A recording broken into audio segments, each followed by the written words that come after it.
بسم اللہ الرحمن الرحیم قال النبی صلی اللہ علیہ وسلم من صام رمضان ایمانا واحتسابا غفر له ما تقدم من ذنبه او کما قال علیہ الصلوۃ والسلام۔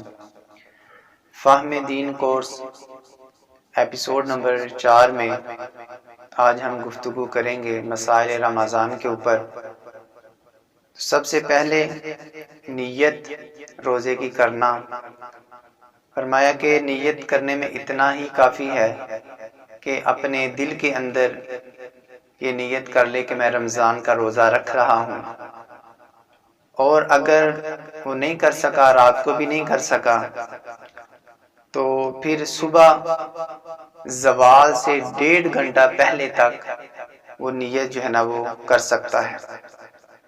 دوسری بات سحری کرنا، اور کھانا کب کھانا ہے۔ سحری کرنا یہ سنت ہے اور اس میں برکت بھی ہے، اور آدھی رات کے بعد جب بھی سحری کرے گا اس کی سنت ادا ہو جائے گی۔ لیکن اگر وہ آخری وقت میں سحری کرے جب ٹائم ختم ہو رہا ہو، تو فرمایا کہ یہ افضل طریقہ ہے۔ افضل یہ ہے کہ وہ جب ٹائم ختم ہو رہا ہو تب جو ہے وہ سحری کرے۔ تیسری بات تیل وغیرہ لگانے سے اور خوشبو وغیرہ لگانے سے، بھول کر کھانا وغیرہ کھا لینے سے، آنکھوں میں سرما لگانے سے، آنکھوں میں ڈراپس وغیرہ یہ ڈالنے سے، اس سے روزہ وغیرہ نہیں ٹوٹتا۔ چوتھا مسئلہ کہ قے کرنے سے روزہ جو ہے وہ نہیں ٹوٹتا۔ اگر وہ اختیار کے ساتھ جان بوجھ کے قے کرتا ہے تو اس کے ساتھ روزہ ٹوٹ جائے گا۔ اگلی بات، اگر بلا اختیار وہ قے آتی ہے اسے اور حلق تک آ کے خود بخود نیچے چلی جاتی ہے تو اس سے روزہ نہیں ٹوٹے گا۔ اور اگر بلا اختیار قے آئی اور اس نے اختیار کے ساتھ واپس جو ہے نا وہ اندر نکل لی تو اس کے سے بھی روزہ جو ہے وہ ٹوٹ جائے گا۔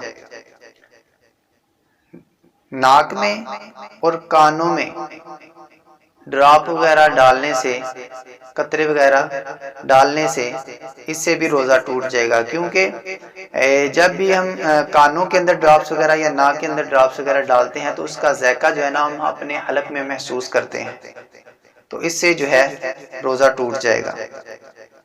عورتوں کے لیے یہ ہے کہ جب ان کی بیماری بڑھنے کا خطرہ ہو، یہ تو سب کے لیے ہے، اور اگر بچے کی ہلاکت کا خطرہ ہو، ماں ہے بچے کو دودھ پلا رہی ہے یا کوئی اور ایسا معاملہ ہے، تو اگر بچے کی ہلاکت کا خطرہ ہو یا اس کی بیماری کے بڑھنے کا خطرہ ہو تو پھر وہ روزہ نہ رکھے۔